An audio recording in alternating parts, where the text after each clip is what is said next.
বলছি আমি একটু আসছি। আরে আবার কোথায় যাচ্ছে? আরে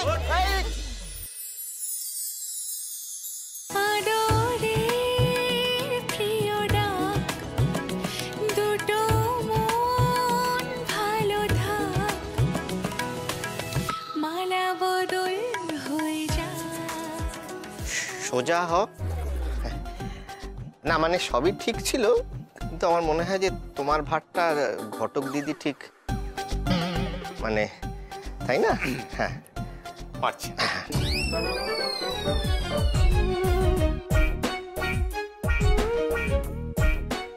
কিরে কাব্য, তুই তো বিয়ে করবি না ধ্বজা ধরেছিলিস, এখন তো দেখছি বউয়ের দিক থেকে চোখই সরাতে পারছিস না। এই আমার দিকে ওরম ভাবে তাকিয়ে কোনো লাভ নেই। আমাদের বোম্বা যে এরকমটা হয়ে যাবে সেটা কি কেউ ভেবেছিল বলো? না, আরে কোথায় গেলি বোম্বা? আটকাও। আরে শোন, তুই কি রেগে গেলি? চলে যাচ্ছে, আটকাও।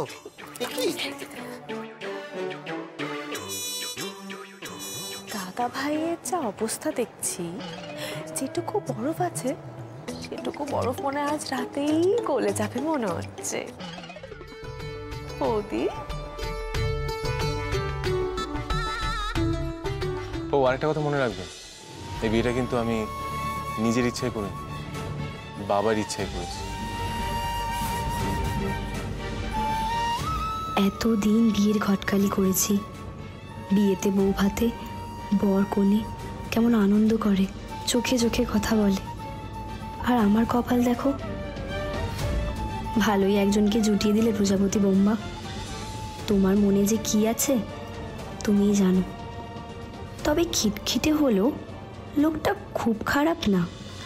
দুপুরে অত সুন্দর করে রান্না করে নিজের হাতে বেড়ে খাইয়েছে, কাল হাতে কেমন ওষুধ লাগিয়ে দিয়েছে, ধমকে চমকে হলেও ওষুধ তো খাইয়েছে। এটুকু যত্নই বা কদিন পেয়েছি আমি জীবনে। এই যে এইবার যেন কোনোভাবেই মিস না হয়। হ্যাঁ, আমি কিন্তু দাঁড়িয়ে থেকে তোমাদের প্র্যাকটিস করিয়েছি। খামোশ, जो डर गया समझो मर गया। তাড়াতাড়ি গয়নাগাটি সোনাদানা যা আছে বার কর, নইলে মারবো এখানে, লাশ পড়বে শ্মশানে। শাবাশ, very good very good very good very good. আচ্ছা ধরো ওখানে তোমাদের যদি কেউ বাধা দেয় তাহলে কি করবে? এই রুগর,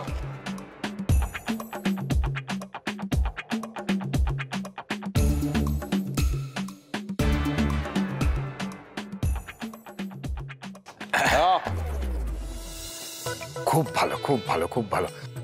ঠিক রাত 11টা, মনে থাকে যেন 11টায় কিন্তু পৌঁছতেই হবে তোমাদের ওখানে।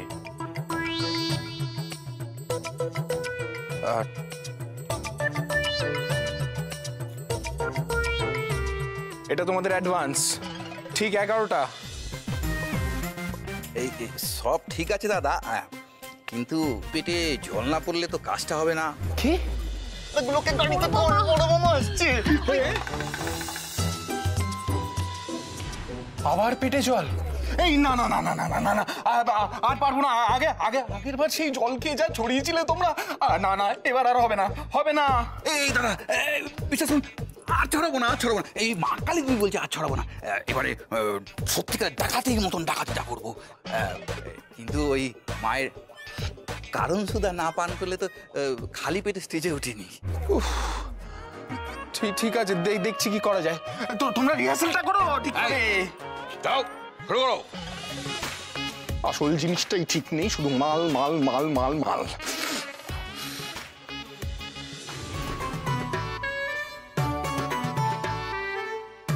কোথায় তুমি? আর কি অবস্থা ওইদিকে? সব ঠিক আছে তো? আরে কোথায় সব ঠিক আছে? উফ, এটা তো আবার সেই ওই লাল জল শুরু করেছে। লাল জল না খেলে নাকি এরা ঠিক করে ডাকাতিই করতে পারবে না, ডাকাতের মতো করে নাকি ডাকাতি করতে পারবে না। আবার চৌপাট হয়ে যাবে মনে হচ্ছে সব। কাদের সব জোগাড় করে দিয়ে নিজে গা ঢাকা দিয়ে যে বসে আছে কুণাল দা। আই, আমার বরের নামে না একদম কিছু বলবে না, কিছু তো একটা প্ল্যান বের করতেই হবে। আইডিয়া, শোনো না, তুমি এক কাজ করো, ওই বোতলের মধ্যে জোয়ানের আড়ক মিশিয়ে দাও, ছাঁচও থাকবে আর নেশাও হবে না। জোয়ানের আরক?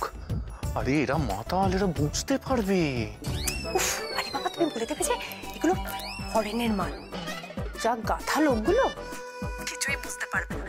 আর শোনো, যা বললাম তাড়াতাড়ি করো, এইবার ফেল করলে কিন্তু একদম চলবে না, ঠিক আছে?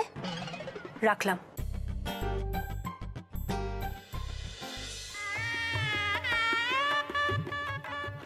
বাবা, এই সারাক্ষণ কোথায় ছিলিস তুই? ওই ডাকাতের খবর। ডাকা? খাও খাও খাও, ভালো না টেস্টটা?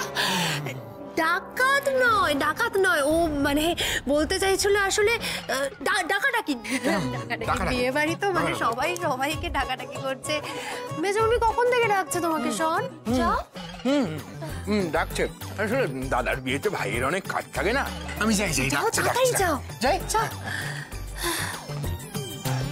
তোমাকে ডাকাডাকি রাইট। হ্যাঁ,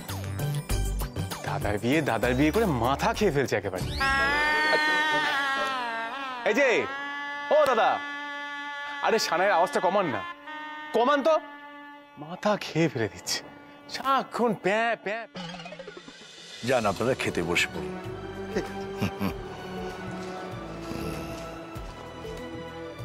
মেয়েকে দেখতে কিন্তু বেশ মিষ্টি, বেশ লক্ষ্মীশ্রীও আছে, আর গায়ের রং তো টকটক করছে, ওটা কাপড় সঙ্গে মানিয়েছে ভালো।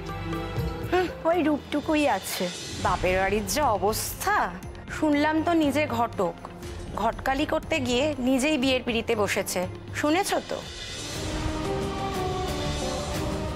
কপাল কপাল গো, আর কিছু নয় জানো তো, আমাদের মল্লিক বাড়ির সম্মানে এতটুকু চোনা যোগ হলো আর কি। তাই নাকি দিদি? তা দিদি ওদেরকে ওই গল্পটাও বল, যে ওই বই তোর প্রাণটা বাঁচিয়েছিল, তবেই না তুই ওর সম্বন্ধে রসিয়ে রসিয়ে সমালোচনা করতে পারছিস।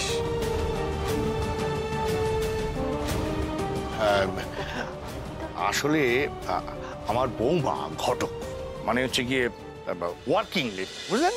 আর সবচেয়ে বড় কথা খুবই খুবই সঞ্চয়। এই ঘটক দিদি ছিল বলেই তো আমার ছেলের বিয়েটা হলো।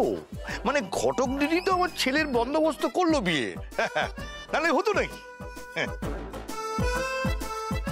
বৌমা ছেলের বিয়ে দিল, বৌমাকে দিদি বলছো? কি হচ্ছে সব তোমাদের বাড়িতে? সিথি থেকে শিলিগুড়ি বিয়ে দিতে যান নেই জুড়ি, সে হলো আমাদের ম্যাডাম। আপনার কোনো আইডিয়া নেই ওর ক্যাপাসিটি। বাবা, মাটিতে দেখি পা পড়ে না তোমাদের এই বউ নিয়ে। তা কাব্যকে শ্বশুর বাড়ি থেকে কি দিল? দেখো বাবু, আমি তো গরিব নই যে ছেলেকে বিয়ে দিয়ে শ্বশুর বাড়ির থেকে অনেক টাকা নিয়ে আসবো। হ্যাঁ, আমি ওরকম নই। হ্যাঁ, তা তোমরা তো শুনেছি অনেক বড় লোক, দেখি কি উপহার এনেছো দেখি। দাদা এটা কি হচ্ছে দাদা? এটা এসব কি করছো? কি না না, এরা এত কথা বলছে, গরিব লোক বড় লোক, দেখি দাদা থাক না, ছেড়ে দাও না। দাও দেখি, দেখতে দাও না। কি আছে দেখুন না। হ্যাঁ, বাবা কাণ্ড দেখো, বিছানার চাদর। হ্যাঁ, কত বড় উপহার এনেছে। হ্যাঁ, এরা নাকি বড় লোক গরিব লোক এইসবের তুলনা টানছে। আরে আমার বেআইন না, এর থেকে অনেক বড় মনের মানুষ। ঠিক আছে দাদা, ঠিক আছে। হ্যাঁ হ্যাঁ, এসব কথা বলো না, বলো না। শোনো না, তোমার সাথে আমার একটা কথা আছে, শোনো। বৌদি, দাদা কিন্তু বড্ড বেশি বাড়াবাড়ি করছে জানো। আর তুমি চুপ করো। কি আত্মীয় স্বজনদেরকে কিভাবে কথা শোনাচ্ছে, কি গিফট এনেছে তাই জন্য। কেন? ঠিক বলেছো, কি ঠিক বলেছো তুমি, চুপ করো তো। আমি তো বুঝতে পারছি না, আগে ফুলসজ্জার তত্ত্বটা আসতে দাও, তখন দেখো লোকই না আমাদের উল্টে কথা শুনিয়ে দেয়। যত সব বোঝাও তুমি। তুমি একটু চুপ করবে? সত্যিই তো, আমাকে কি এত বড় বাড়িতে মানায়? কিন্তু বাবা বলে বিধাতার ইশারা ছাড়া একটা গাছের পাতাও নড়ে না। তিনি যখন এই বাড়িতে পাঠিয়েছেন, এখানেই থাকতে হবে আমাকে। আচ্ছা, বাবার কি হলো? আসার দিনও বাবা ছিল না, ফোনে কথাও হলো না। আজ দেখা হবে তো বাবার সাথে? বাবা আজকে আসবে তো?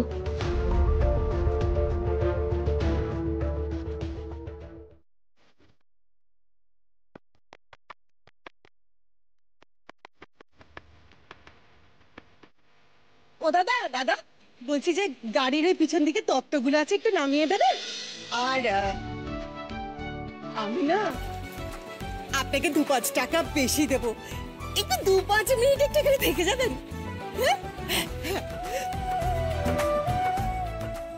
কিরে দাঁড়িয়ে আছিস কেন? জানা একটু ততগুলো নামানা হাতে হাতে। ফিরবো তো বাসে, আপাতত লোকজন দেখুক মেয়ের মা কেমন গাড়ি করে তত্ত্ব এনেছে। ওমা বলছি যে শোনো না। বল বল। বলছি যে ওই আসার সময় না গাড়ির পিছন সিটে তাকিয়ে দেখলাম গাড়িতে কোনো তত্ত্বই নেই জানো। কি তত্ত্ব নেই মানে? কি বলছিস? কি শোন না, সর্বনাশ, তুই আগে বলিসনি কেন আমাকে? আর তুই যে বললি তখন মিনু নাকি গাড়িতে ততগুলো চাপিয়ে দিয়েছে। হ্যাঁ বলেছিল তো, তোলেনি? দেখেছো কি মিথ্যু, কি মিথ্যু। হ্যাঁ ওমা দিদু তো আবার শ্বশুর বাড়িতে মুখই দেখাতে পারবে না। চুপ কর। কে বলেছিল তোকে ও মিনুকে শিকল তুলে আটকে দিতে ঘরের মধ্যে? সবসময় অত বদবুদ্ধি করে না। তুমি তোকে পছন্দ করো না বলে আমি করলাম, আর এখন আমার দোষ হয়ে গেল। এখন কি করবো আমি? হ্যাঁ খালি হাতে মেয়ে শ্বশুর বাড়ি, আমি ঢুকবো কি করে এখন? ওই মরেছে। এবার এবার গাড়িটা ওই দেখো। ও দাদা দাদা একটু দাঁড়িয়ে যাও গো। ও যাও, আমি যে গাড়ি করে গিয়ে তত্ত্বগুলো নিয়ে আসবো তাহলে তো উপায় রইল না। ও দাদা শোনো না গো, আমি খালি হাতে মেয়ে শ্বশুর বাড়ি যাবো না, আমি চললাম। ও শুনো শুনো শুনো শুনো। ঘটক দিদির মা আর বোন দেখছি খালি হাতে ট্যাং ট্যাং করে চলে এসেছে মেয়ের শ্বশুর বাড়ি, সাথে বলি হাড় হাঁপাতে।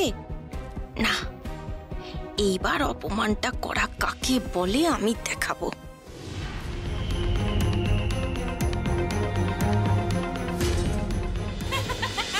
এসে গেছেন দিদি, আসুন ভেতরে আসুন। মেয়ে জামাই সবাই অপেক্ষা করছে। আসুন আসুন ভেতরে আসুন। মানে চলো তুমি চলো।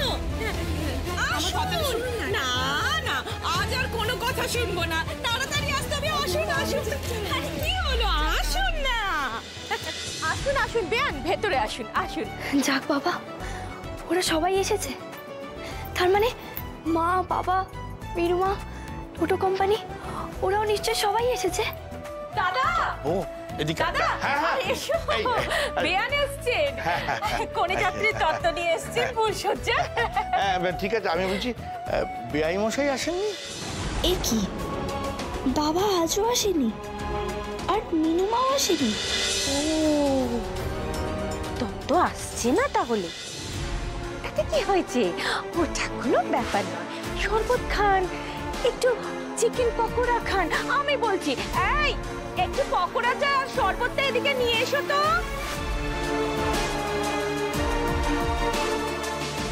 বাবা, এই নাকি আমাদের থেকে তোমার বেআই বেয়ানের বড় মন গোবিন্দদা? ফুলসজ্জার তত্ত্বটুকুও তো আনেনি।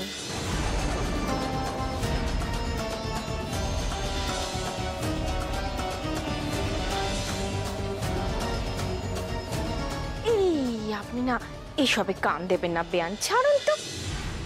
হাজার হোক আপনি এত বড় লোক বাড়িতে মেয়ের বিয়ে দিয়েছেন, আপনি বরং ভালো করে খাওয়া দাওয়া করুন, কবজি ডুবিয়ে খান তো একেবারে।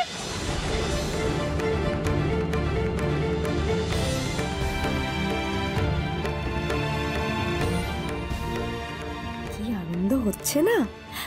মায়ের একটু অপমান হচ্ছে বটে, কিন্তু দিদিকে তো সারা জীবন শ্বশুর বাড়িতে অপমান সহ্য করতে হবে।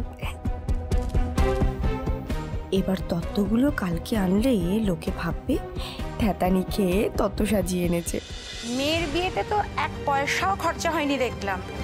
অন্তত দিদি শাশুড়ি আর শ্বশুর শাশুড়ির জন্যও তো কিছু আনলে পারতে। এইটুকু চক্ষু লজ্জাও কি তোমাদের নেই?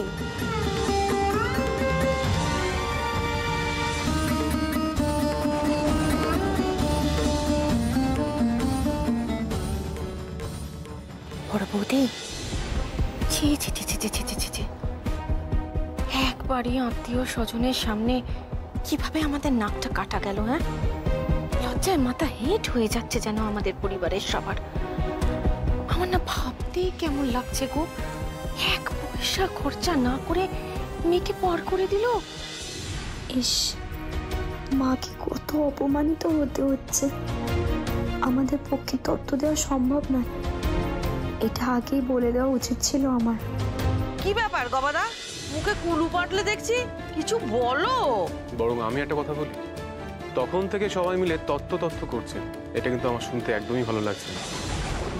দেখুন, আমাদের কিন্তু স্ট্রিক্টলি মানা করা ছিল, আমরা কোনো তত্ত্ব দিই না, নিও না। তারপরেও কেন কথা হচ্ছে?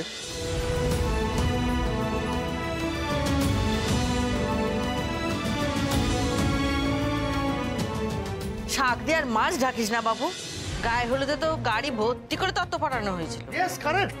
তারপর থেকেই তো আমরা বুঝতে পেরেছি, দেখলেন না মেয়েটা কেন ফুরুত করে পালিয়ে গেল।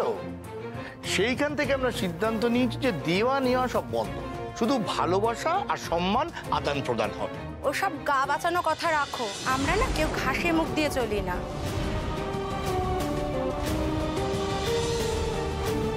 সম্মান আদান প্রদান তো আমরা করবই দাদা, কিন্তু আমাদেরও তো ইচ্ছা করে নতুন কুটুমকে এইটুকুনি প্রণামী দিতে।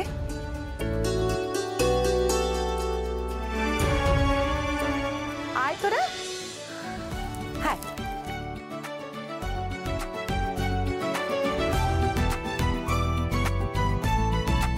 এইটুকুনি অন্তত গ্রহণ করো।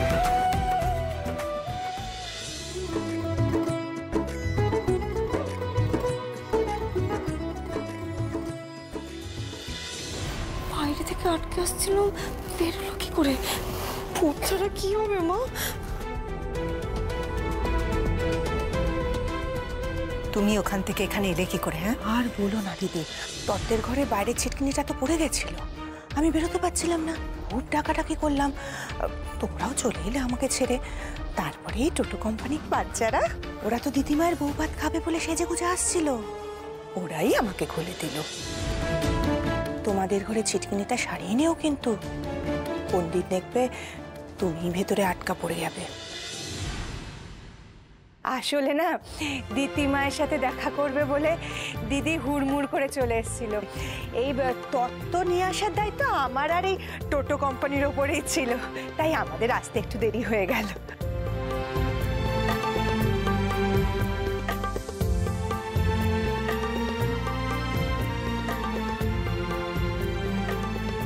এলো মা।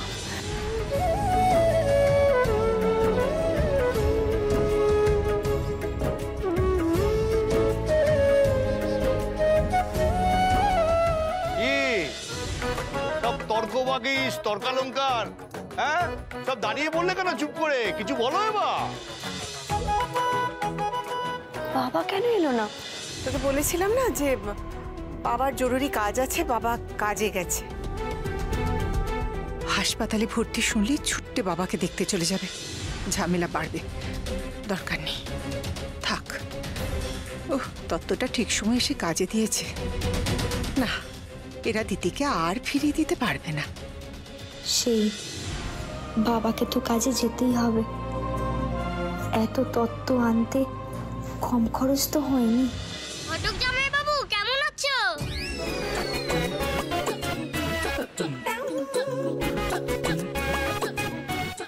এই, আবার ওই নামে ডাকছিস? জামাই বাবু তোকে দিদি বলে ডাকে? এ কি ধরনের বলে ডাকে রে?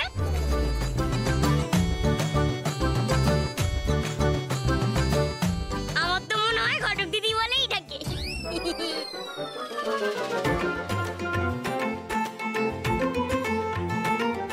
আপনারা না ওদের কথায় কিছু মনে করবেন না, আমি ওদের হয়ে ক্ষমা চাইছি। এমা না না, ক্ষমা চেয়ে আমাদেরকে লজ্জা দেবেন না।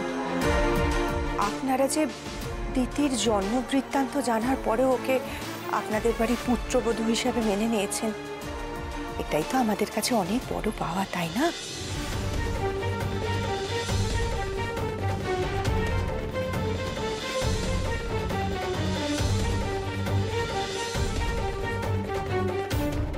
কজনই বা করেন বলুন তো জন্মবৃত্তান্ত? কি বলছো? তুমিও যেটা শুনেছো আমিও ঠিক সেটাই শুনেছি, জন্ম বৃত্তান্ত, সেরকমই তো বললো। ওরে বাবা, যেখানে ভবার ভয় সেখানেই সন্ধে হয়। আর জামাই এদিকে এসো একবার। আমাদের জামাই খুব ভালো ছেলে। শোনো, আমাদের নতুন কুটুম্ব, হ্যাঁ, ওদের আদর আপ্যায়ন করো আর খাওয়া দাওয়া যাতে কোনো অসুবিধা না হয় সেটা একটু দেখো কি। হ্যাঁ দিদি, জামা সবাইকে নিয়ে যা, আর তোর এই বাচ্চা পার্টিদের দেখ ভালো করে যেন খাওয়া দাওয়া করে, হ্যাঁ, কোনো অযত্ন না হয়। চল মা, টুম্পা চল, এই তোরা সবাই চল।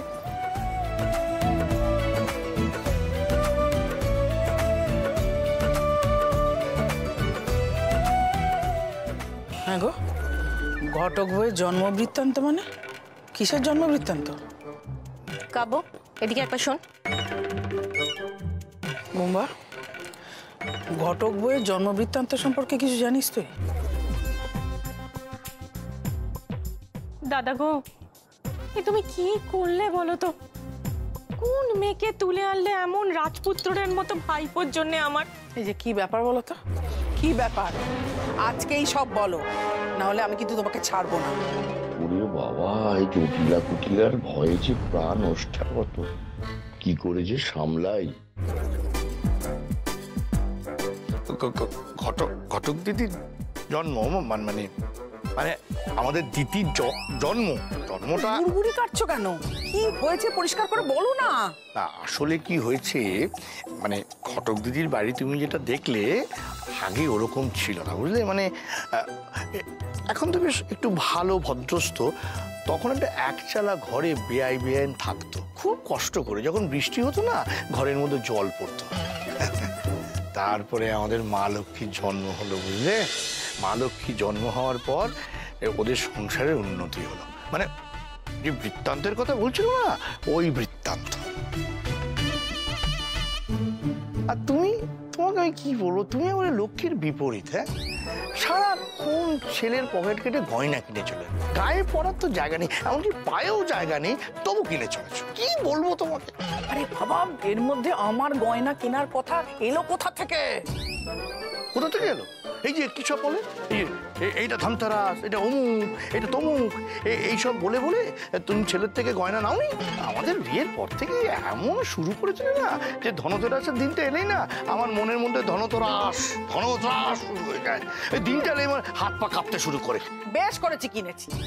তুমি তো আমার বাপের বাড়ির লোকেদের জন্য কোনোদিন একটা কিচ্ছু কেননি। একটা কিপটে বুড়ো কোথাকারে আমার ছেলে দিয়েছে, বেশ করেছে। ছেলের পয়সা আরো কিনবো, আরো কিনবো।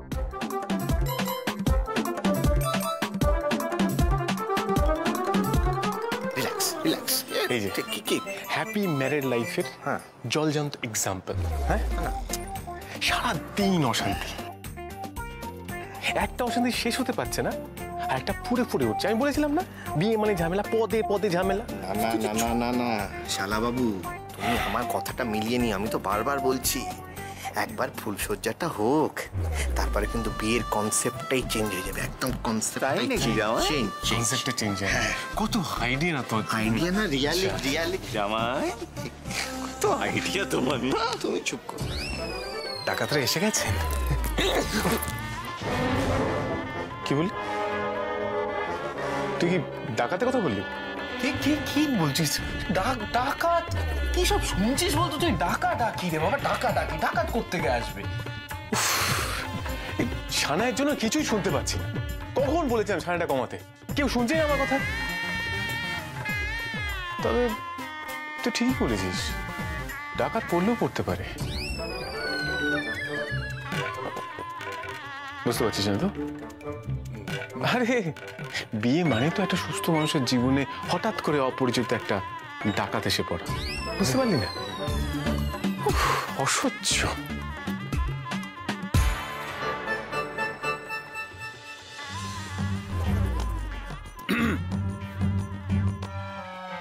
কি? হ্যাঁ, এত তাড়াতাড়ি তোমরা এখানে? 11টায় আসতে বলেছিলাম তো। কি এখন আবার ভুড়ি ভোজ ছাড়বে? আরে বাবা, তোমরা তো দৌড়তে পারবে না, পালাতে পারবে না কেউ তাড়া করলে। সেই জন্যই তো আগে খেয়ে নেবো, তাহলে তাড়াতাড়ি হজমটা হয়ে যাবে। বলছি, এই মেনুটা কি? মেনু? হ্যাঁ, ডাকাতি করতে এসছো, মেনু জানতে চাইছো? হ্যাঁ, বাপের জন্য এরকম ডাকাত দেখিনি আমি। শুনুন, আমরা তো আর প্রফেশনাল নই। শুনুন, আপনি আবদার করেছিলেন তাই আমরা ডাকাতি করছি, বুঝলেন?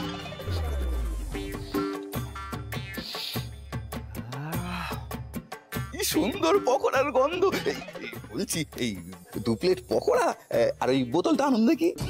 পকোড়া, বোতল, রে বাপ রে বাপ, এরা কারা?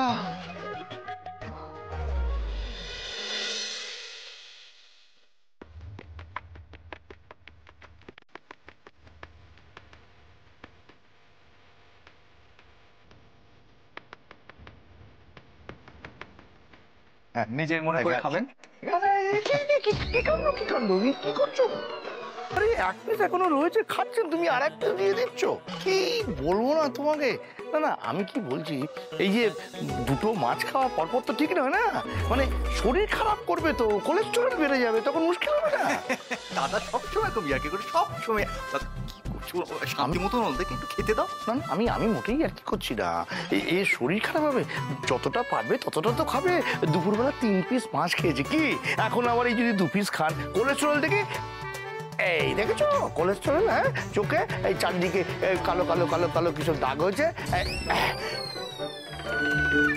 আপনার জন্য তো আমার চিন্তা নেই, কিন্তু বেচারা দিদি সে তো অসুবিধায় পড়বে। হ্যাঁ মানে যতটুকুনি পারবেন ততটুকুনি খান। আচ্ছা ঠিক আছে ঠিক আছে, আর মাছ লাগবে না। আর খাবে না শুনলে না, যাও অন্য জায়গায় যাও। না না, আমি কিন্তু মানে খরচ হবে বলে বলিনি, হ্যাঁ শরীরটা রাখতে হবে তো, সেই কারণে লোকে আমাকে ভুল বোঝে। এই কি করছো, কি করছো?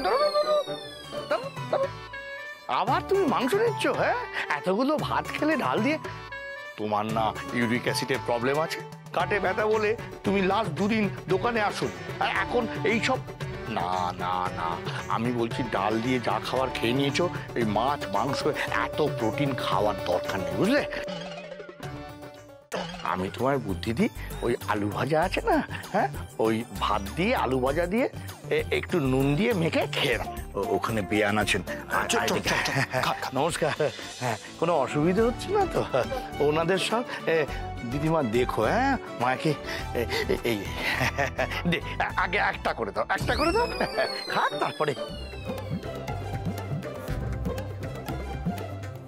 এই বাবা এত চিপবেন না, সব রস পড়ে যাচ্ছে, কি মুশকিল।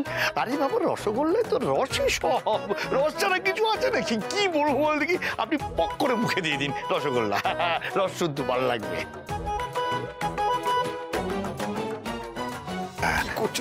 কি করবো, এভাবে বললাম বলে কম খেলো, নাহলে টপা টপ মুখে পুড়তে শুরু করতে, এদের আমি চিনি না, একবারে পকেট ফাঁকা করে দিতে।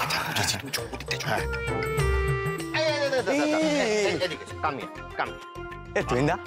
তুমি একবারে কতগুলো রসগোল্লা খেতে পারবে? 100টা? 100টা তো আরামসে। আরে তোরা পারবি না, তোদের এইটুকু পেট আটানার পাঠির মতো। 100টা তো শোনা, আমি না একবারে 150টা রসগোল্লা খেতে পারবো। পারবে? কত বাজে কথা, হয় নাকি কখনো? তোদের এইটুকু পেট পারবি নাকি 150টা? আসবে চ্যালেঞ্জে। আর কি চ্যালেঞ্জ? চ্যালেঞ্জ চ্যালেঞ্জের দরকার নেই, আমি বলছি আমি 100টা পারবো, তুই 10টাও পারবি। আরে তুমি দেখো 150টা উড়িয়ে দেবো। লাভ নেই, সব কথা বলে লাভ নেই, আমার রেকর্ড আছে। বলে কম্পিটিশন শুরু করে দাও, আমি লাইভ করছি, হেভি ভিউজ হবে। হেভি ভিউজ হবে?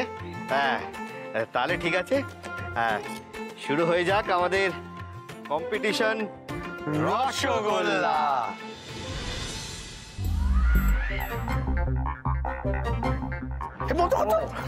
এই তো টপাটপ টপাটপ খেয়েই যাচ্ছে, রসগোল্লা হিসেবে তো গন্ডগোল হয়ে যাবে। ওরে বাবা, ঘরের লোকে শত্রুতা করছে, ভাবা যায়। এই তুই বন্ধ কর দাদা। হ্যাঁ রসগোল্লা কিন্তু শর্ট পড়বে, আমি ভালো কথা বলছি। 300 পিস আনাও। হ্যাঁ 300 লাগবে তো, দেখছো না কিভাবে টানছি? ওই দেখ দেখ দেখ।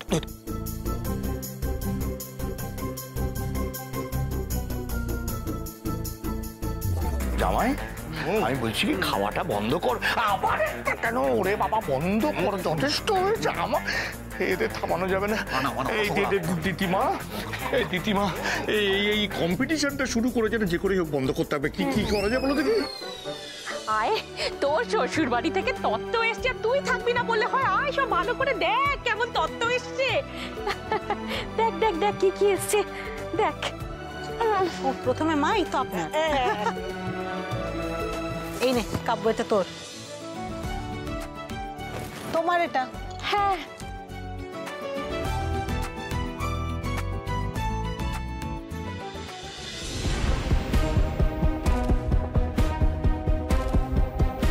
বড় সস্তার জিনিস দিয়েছে গো, পড়বে কি করে তোমরা?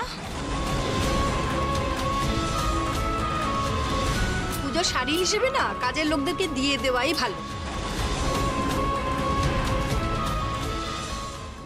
কাকু একটা ভালো বুদ্ধি আছে। এখন তো আর কম্পিটিশনটা বন্ধ করা যাবে না, কিন্তু ওই 2 মিনিটের মধ্যে যে যত বেশি রসগোল্লা খাবে সেই জিতবে। আর 2 মিনিটে কতগুলো আর খেতে পারবে? সবচেয়ে বেশি 20টা খেতে পারবে। এতে টাকাও বাঁচবে, খরচাও হবে না, আর আপনার সম্মানও রক্ষা হবে। দিদিমা, তোমার যা বুদ্ধি না, মানে সঞ্চয়ী বুদ্ধি, অসাধারণ প্ল্যান করলে। তোমার মতো বুদ্ধি না এই পরিবারের কারণ নেই, তাহলে আমার অনেক উপকার হতো। Thank you.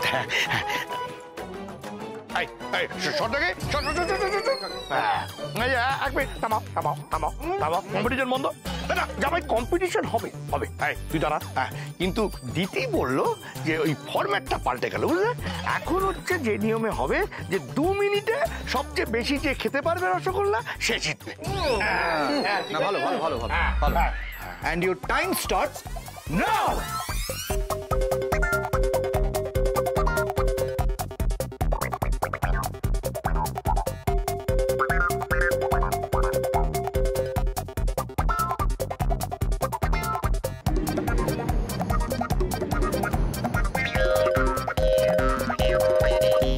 ঘড়ি চলছে?